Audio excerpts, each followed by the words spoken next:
नमस्कार विद्यार्थियों, education point Haryanvi में आपका बहुत बहुत स्वागत है।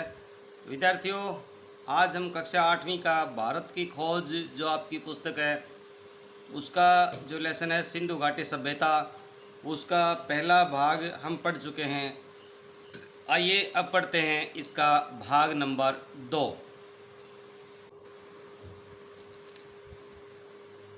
भौतिकवाद। हमारा बहुत बड़ा दुर्भाग्य है कि हमने यूनान में, भारत में और दूसरे भागों में भी विश्व के प्राचीन साहित्य के एक बहुत बड़े हिस्से को खो दिया। यह शायद इसलिए हुआ कि इन ग्रंथों को आरंभ में ताड़पत्रों या भोजपत्रों पर लिखा गया था। कागज़ पर लिखने का चलन बाद में हुआ। बहुत सी प्राचीन पुस्तकें, भारतीय पुस्तकें अब तक भारत में नहीं मिली और पर चीन और तिब्बती भाषा में उनके अनुवाद मिल गए।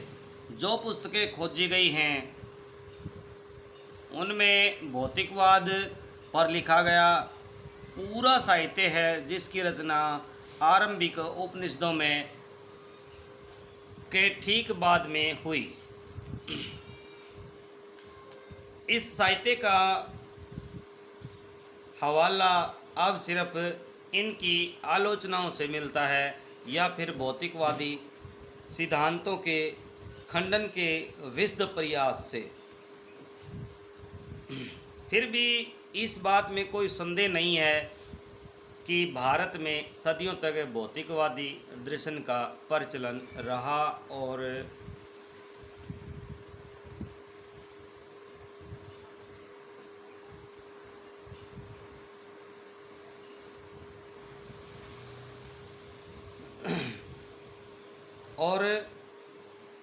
जनता पर उस समय उसका गहरा प्रभाव रहा। राजनीतिक और आर्थिक संगठन पर ईसा पूर्व 4वीं शताब्दी में रचित कौटिल्य की प्रसिद्ध रचना अर्थशास्त्र में इसका उल्लेख भारत के प्रमुख दार्शनिक सिद्धांत के रूप में किया गया है। भारत में भौतिकवाद के बहुत से साहित्य को पुरोहितों और धर्म के पुराणपंथी स्वरूप में विश्वास करने वाले लोगों ने बाद में नष्ट कर दिया। भौतिकवादियों ने विचार, धर्म और ब्रह्म ज्ञान के अधिकारियों और स्वार्थ से प्रेरित विचारों का विरोध किया। उन्होंने वेदों, पुरोहिताई और परंपरा प्राप्त विश्वासों पर विचार करते हुए यह घोषणा की कि विश्वास को स्वतंत्र होना चाहिए और पहले से ही मान ली गई बातों या अतीत के प्रमाणों पर निर्भर नहीं रहना चाहिए। उन्होंने हर तरह के जादू, टोने और अंधविश्वास की घोर निंदा की। उनका सामान्य रुख अनेक दृष्टियों से आधुनिक भौतिकवादी दृष्टिकोण जैसा था। वे अपने आप को अतीत की बेड़ियों और बोझ से मुक्त करना चाहते थे, उन तमाम बातों से जो प्रत्यक्ष दिखाई नहीं देती थी, साथ ही काल्पनिक देवताओं की पूजा से भी। उनके अनुसार वास्तविक अस्तित्व केवल विभिन्न रूपों में वर्तमान पदार्थ का और इस संसार का ही माना जा सकता है। इसके अलावा न कोई संसार है, न स्वर्ग, न नरक और न ही शरीर से अलग कोई आत्मा है। यानी भौतिकवादियों ने जो है ना जादू, टोना टोटका का घोर विरोध किया। वे स्वर्ग नरक को नहीं मानते थे कि यही स्वर्ग है, यही नरक है और आत्मा से बढ़ करके, हमारे शरीर से बढ़ करके अलग और कोई आत्मा नहीं है। मन एवं बुद्धि और बाकी सब चीज़ों का विकास बुनियादी तत्वों से हुआ है। नैतिक नियम मनुष्य के द्वारा बनाई गई रूढ़ियाँ मात्र हैं। तो ये पढ़ा हमने। अभी आगे हम पढ़ते हैं महाकाव्य। इतिहास, परंपरा और मिथक।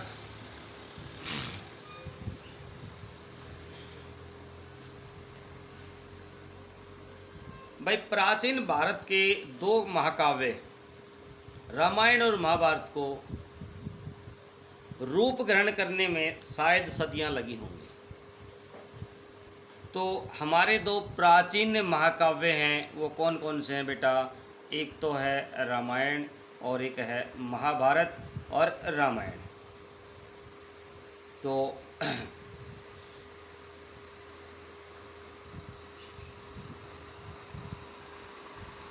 यानी इनका विकास जो पूर्णतः हुआ है, उसको विकास होते होते समय लगा है,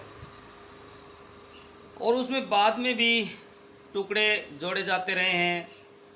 इन ग्रंथों में भारतीय आर्यों के आरंभ के समय से ही वृतांत है, उनकी विजयों और उस समय के गृह युद्धों का, जब वे अपना विस्तार कर रहे थे और अपनी स्थिति मजबूत कर रहे थे।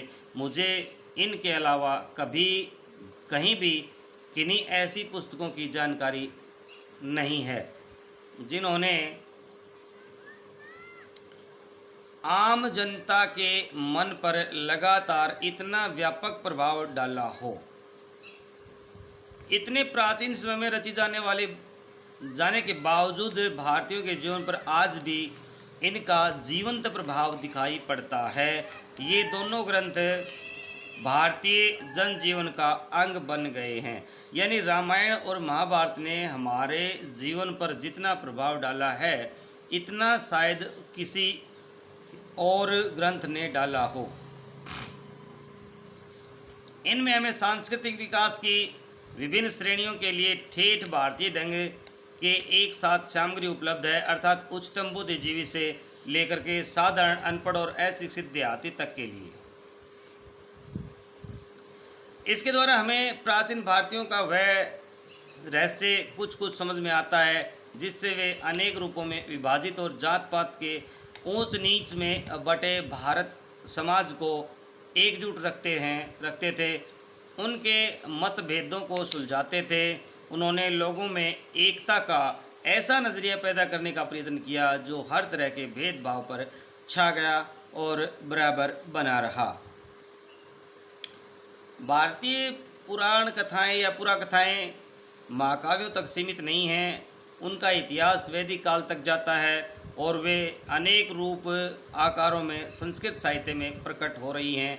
कवियों और नाटककारों ने इसका पूरा लाभ उठाते हुए अपनी कथाओं और सुंदर कल्पनाओं की रचना इसके आधार पर की है। अधिकांश पुराण कथाएं और प्रचलित कहानियां वीर गाथात्मक हैं।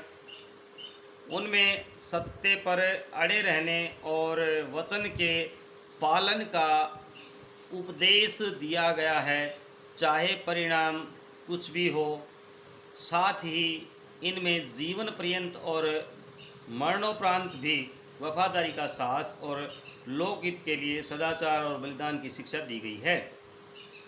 कभी ये कहानियाँ पूर्णतः काल्पनिक होती हैं, अन्यथा इनमें तथ्य और कल्पना आपस में इस प्रकार गुथे हुए हैं कि उन्हें अलग नहीं किया जा सकता, और यही सम्मिश्रण काल्पनिक इतिहास का रूप ग्रहण कर लेता है जो हमें यह भले ही नहीं बता सके कि निश्चित रूप में क्या घटित हुआ, पर ऐसी बात की सूचना देता है जिसके घटित होने पर लोग विश्वास करते हैं। ये घटनाएं वास्तविक हों या काल्पनिक, जीवन में इनकी स्थिति जीवंत तत्वों की हो जाती थी, जो उन्हें रोज़मर्रा की जिंदगी की एक रास्ता और कुरूपता से खींच करके उच्चतर क्षेत्रों की ओर ले जाती है।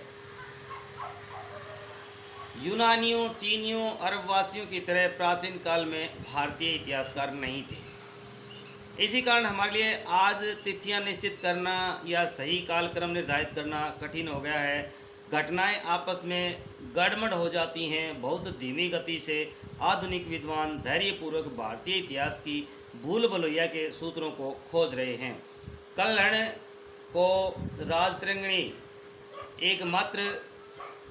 की राजतरंगिणी एकमात्र प्राचीन ग्रंथ है जिसे इतिहास माना जा सकता है।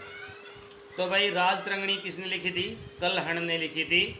याद रखना यह कश्मीर का इतिहास है जिसकी रचना ईसा की 12वीं शताब्दी में की गई थी। बाकी के लिए हमें महाकाव्यों और ग्रंथों के कल्पित इतिहास के कुछ समकालीन अभिलेखों, शिलालेखों, कलाकृतियों और इमारतों के अवशेषों, सिक्कों और संस्कृत साहित्य के विशाल संग्रह से सहायता लेनी पड़ती है।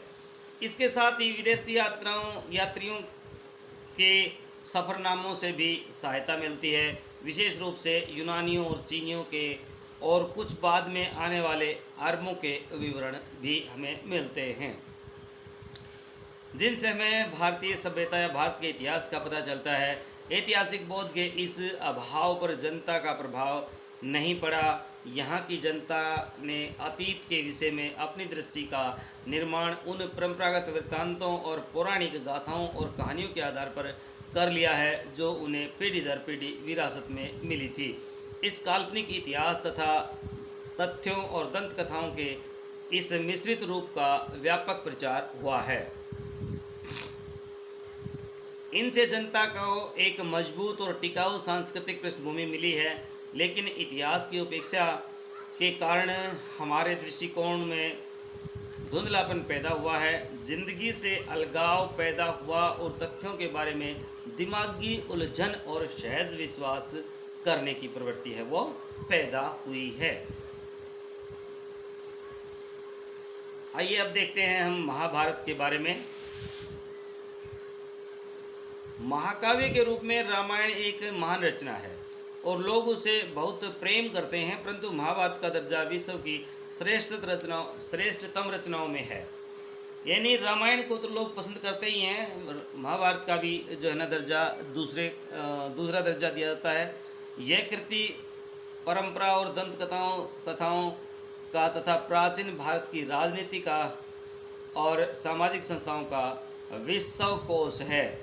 यानी भाई महाभारत में सारी की सारी कलाएं निहित हैं, इसमें राजनीतिक कलाएं भी निहित हैं। किस तरह से धोखा देकर के राजनीति की जाती थी, तो हर तरह की चीज़ें देखने को मिलती हैं।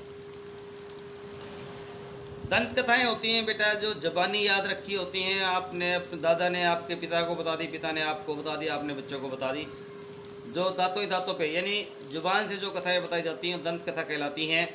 प्राचीन भारत की राजनीतिक और सामाजिक संस्थाओं का विश्वकोश है। लगभग 10 वर्ष बल्कि उससे भी कुछ अधिक समय से इस विषय में अधिकारी भारतीय विद्वान इसका प्रमाणिक संस्करण प्रकाशित करने की दृष्टि से विभिन्न उपलब्ध पाठों की जांच और मिलान करने में व्यस्त हैं। उन्होंने कुछ अंश प्रकाशित करके जारी भी कर दिए, लेकिन यह कार्य अब भी अधूरा है। शायद यही समय था जब भारत में विदेशी लोग आ रहे थे और वे अपने रीति रिवाज अपने साथ ला रहे थे। इनमें बहुत से रिवाज आर्यों से मेल नहीं खाते हैं, इसलिए विरोधी विचारों और रिवाजों का विचित्र तालमेल, ये घालमेल नहीं तालमेल दिखाई पड़ता है। आर्यों में स्त्रियों के अनेक विवाह का प्रचलन नहीं था, किंतु महाभारत की कथा की एक विशेष नायिका एक साथ 5 भाइयों की पत्नी है। धीरे धीरे यहाँ पहले से मौजूद आदिवासियों के साथ नए आने वाले लोग भी आर्यों के साथ घुल मिल करके एक होकर रहे थे और इस नई स्थिति के अनुरूप वैदिक धर्म में संशोधन किया जा रहा था। इसने सबको समेट करके चलने वाला एक उदार व्यापक रूप ग्रहण कर लिया था, जिससे आधुनिक हिंदू धर्म निकला।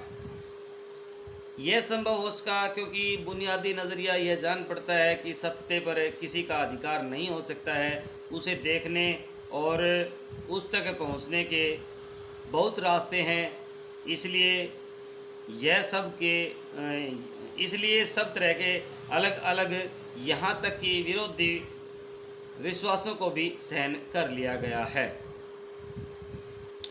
महाभारत में हिंदुस्तान की या जिसे दंत कथाओं के अनुसार जाति के आदि पुरुष भरत के नाम पर भारत वर्ष कहा जाता है।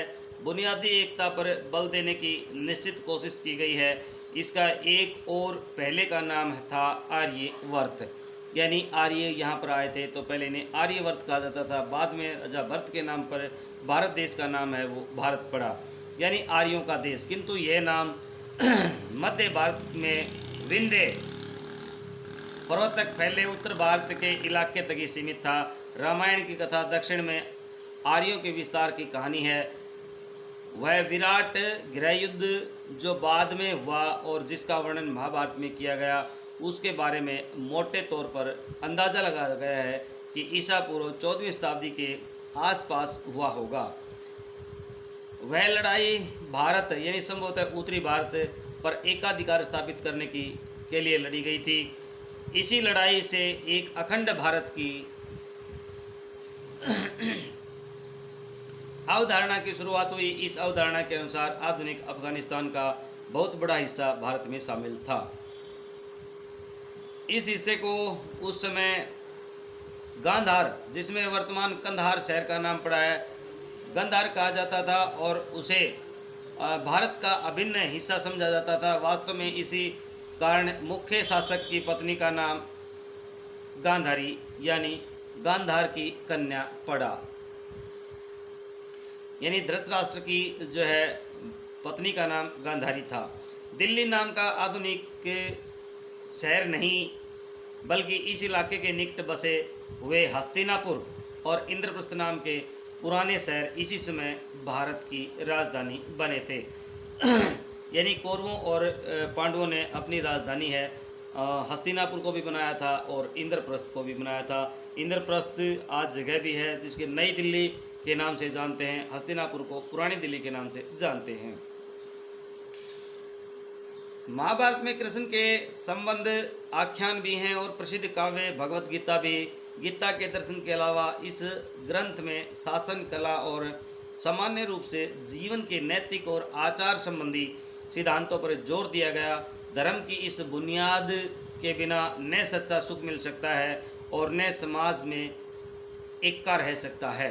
इसका लक्ष्य है लोक मंगल, किसी विशेष वर्ग का नहीं बल्कि पूरे विश्व का। लेकिन धर्म स्वयं सापेक्ष है और सत्यनिष्ठा, अहिंसा आदि जैसे कुछ बुनियादी सिद्धांतों को छोड़कर खुद समय और मौजूदा परिस्थितियों पर निर्भर रहता है। ये सिद्धांत टिकाऊ हैं और अपरिवर्तनशील भी, परंतु इसके अलावा धर्म जो कर्तव्यों और जिम्मेदारियों का सम्मिश्रण है। भारत समय के साथ बदलता है। अहिंसा पर यहाँ और दूसरी जगहों पर भी जो बल दिया गया है वह दिलचस्प है, क्योंकि अहिंसा और किसी अच्छे मकसद के लिए संघर्ष करने में प्रत्यक्ष रूप से कोई विरोध दिखाई नहीं पड़ता है। पूरे महाकाव्य का केंद्र एक ही विराट युद्ध है। जाहिर है इस प्रसंग में अहिंसा की अवधारणा का ज़्यादातर संबंध मकसद से था, यानी हिंसा की मानसिकता के अभाव से, आत्म अनुशासन से, क्रोध और घृणा की भावना पर नियंत्रण से था। महाभारत में एक ऐसा समृद्ध भंडार है जिसमें अनेक अनमोल चीज़ें ढूंढी जा सकती हैं। यह विविधतापूर्ण, भरपूर और खदबदाती जिंदगी से सारोबार है। यह केवल नैतिक शिक्षा की पुस्तक नहीं है। महाभारत से मिलने वाली शिक्षा को एक वाक्य में इस रूप में सूत्रबद्ध किया गया है: दूसरों के साथ ऐसा आचरण नहीं करो जो तुम्हें खुद अपने लिए स्वीकार्य न हो। यानी हम दूसरों के साथ ऐसा बुरा व्यवहार ना करें, ऐसा व्यवहार ना करें जिसको हम खुद सहन ना कर सकें। इसमें लोक मंगल पर बल दिया गया है। यह ध्यान देने योग्य है। महाभारत में कहा गया है जो बात लोक हित में नहीं है या जिसे करते हुए तुम्हें शर्म आए उसे कभी नहीं करना चाहिए। या फिर कहा गया है सच्चाई, आत्म संयम, तपस्या, उदारता, अहिंसा धर्म का निरंतर पालन और सफलता का साधन है। यानी हमें केवल सत्य का ही आचरण करना चाहिए, जाति और कुल का नहीं। धर्म जीवन और अमरता से बड़ा है। जो धर्म होता है वह सबसे बड़ा है। सच्चे आनंद के लिए दुख भोगना आवश्यक है। धन के पीछे दौड़ने वाले पर व्यंग्य किया गया है। रेशम का कीड़ा अपने धन के बोझ से ही मरता है और अंत में एक जीवित और विकासशील जनता के लिए आदेश है। असंतोष प्रगति का प्रेरक है। बात करते हैं भगवत गीता की। तो भगवत गीता महाभारत का अंश है, परंतु उसकी अपनी अलग जगह है और वह अपने आप में मुकम्मल है, संपूर्ण है। यह 700 श्लोकों का एक छोटा सा काव्य है। इसकी रचना बौद्ध काल से पहले हुई थी। तब से अब तक इसकी लोकप्रियता और प्रभाव कम नहीं हुआ है। आज भी भारत में इसके प्रति पहले जैसा आकर्षण बना हुआ है। विचार और दर्शन का हर संप्रदाय इसे श्रद्धा से देखता है और अपने ढंग से इसकी व्याख्या करता है। संकट के समय जब मनुष्य के मन में को संदेश आता है तो वह कर्तव्य के बारे में दुविधाग्रस्त होता है, तो वह प्रकाश और मार्गदर्शन के लिए गीता की ओर देखता है, क्योंकि यह संकट काल के लिए लिखी गई एक कविता है। राजनीतिक और सामाजिक संकट के लिए और उससे भी अधिक मनुष्य की आत्मा के संकट के लिए, क्योंकि जिस समय गीता की असंख्य व्याख्याएं की गई हैं और अब भी लगातार की जा रही हैं, आधुनिक युग के विचार और कर्म क्षेत्र के नेताओं तिलक, अरविंद घोष, गांधी सभी ने इसकी अपने ढंग से व्याख्या की है। गांधी जी ने इसे अहिंसा में अपने दृढ़ विश्वास पर आधार बनाया है और उन्होंने धर्म कार्य के लिए हिंसा और युद्ध का औचित्य इसी आधार पर सिद्ध किया है। इस महाकाव्य का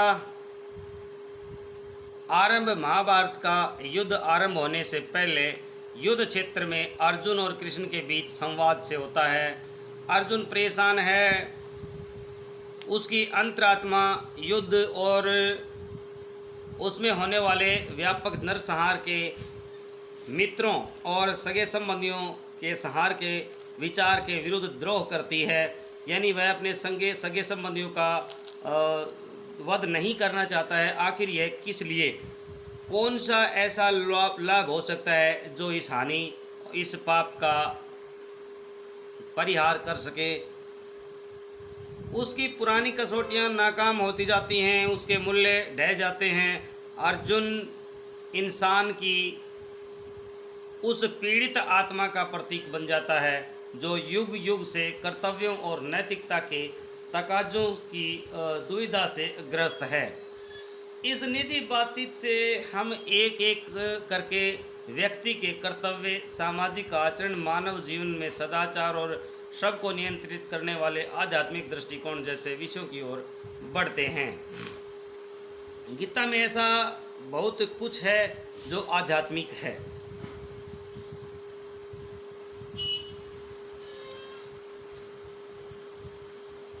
इसमें मानव विकास के 3 मार्गों ज्ञान, कर्म और भक्ति के बीच समन्वय यानी मेल जोल का प्रयास है वो किया गया है। बाकी 2 की तुलना में भक्ति पर अधिक बल दिया गया है।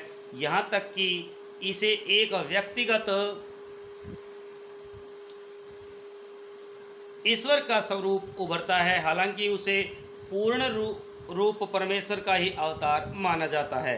गीता में मानव अस्तित्व की आध्यात्मिक पृष्ठभूमि का निरूपण भी किया गया है। रोजमर्रा की जिंदगी की व्यवहारिक समस्याएं इसी संदर्भ में सामने आती हैं।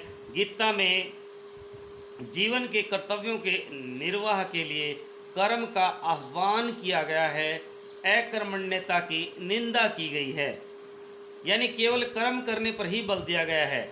इसलिए और कहा गया है कि कर्म और जीवन को समय के उच्चतम आदर्शों के अनुरूप होना चाहिए, क्योंकि ये आदर्श समय समय पर स्वयं ही बदल जाते हैं। युग धर्म अर्थात विशेष युग के अपने आदर्श को हमेशा ध्यान में रखना चाहिए। गीता का संदेश न सांप्रदायिक है, न ही किसी विशेष विचारधारा के लोगों को संबोधित करता है। इसकी दृष्टि सार्वभौमिक है, यानी यह किसी एक धर्म के लिए नहीं है, सबके लिए है। उसमें कहा गया है सभी रास्ते मुझ तक आते हैं, यानी भगवान तक सारे रास्ते जाते हैं। इसी सार्वभौमिकता के कारण गीता सभी वर्गों और संप्रदायों के लोगों के लिए मान्य हुई है। इसकी रचना के बाद 2500 वर्षों में भारतवासी बार बार परिवर्तन, विकास और ह्रास की प्रक्रिया से गुजरे हैं। उन्हें एक के बाद एक तरह तरह के अनुभव हुए हैं, एक के बाद एक विचार सामने आए हैं, पर उन्हें हमेशा गीता में कोई ऐसी जीवंत चीज़ नहीं मिली जो विकसित होते विचारों से मेल खाती हो। ये पढ़ा हमने गीता के बारे में। अब पढ़ते हैं प्राचीन भारत में जीवन और कर्म। देखिए, बुद्ध के समय से पहले का वृत्तांत हमें जातक कथाओं से मिलता है। जातक कथाएं वही कथाएं थी जो छोटी छोटी कथाएं, जो दंत कथाएं भी, जातक कथाओं को है ना हम दंत कथाएं भी कह सकते हैं भाई। इन जातक कथाओं का वर्तमान रूप बुद्ध के कुछ समय बाद का है। जातक कथाओं में उस समय का वर्णन है जब भारत की दो प्रधान जातियों द्रविड़ों और आर्यों का अंतिम रूप से मेल हो रहा था। कहा जा सकता है कि जातक पुरोहित या ब्राह्मण, परंपरा तथा क्षेत्रीय तथा शासक। परंपरा के विरोध में लोक परंपरा का प्रतिनिधित्व करते हैं। ग्राम सभाएं एक सीमा तक स्वतंत्र थी। आमदनी का मुख्य जरिया लगान था। माना जाता था कि जमीन पर लगाया जाने वाला कर उत्पादन में राजा का हिस्सा होता है। उसका भुगतान हमेशा तो नहीं, पर अक्सर गल्ले या पैदावार की शक्ल में किया जाता था। यानी यह कर उपज के छठे भाग के करीब होता था, यानी 100% का 6% जो पैदा होती उसका छठा हिस्सा भाई। यह सभ्यता मुख्य रूप से कृषि केंद्रित थी और इसकी बुनियादी इकाई स्वशासित गांव थे। राजनीतिक और आर्थिक ढांचा इन्हीं ग्राम समुदायों से बनाया जाता था, जिन्हें 10-10 और 100-100 के समूह में बांट दिया जाता था। जातकों के वर्णनों से एक खास तरह का विकास उभर कर सामने आता है। यह विशेष दस्तकारियों से जुड़े लोगों की अलग बस्तियों और गांव की स्थापना थी। इस तरह एक गांव बढ़इयों का था, एक लोहारों का था। इसी तरह पेशों के लोगों के गांव थे। ये खासकर लोगों के ये खास पेशेवर लोगों के गांव आमतौर पर शहर के पास बसे होते थे। शहर में उनके विशेष उत्पादन की खपत होती थी।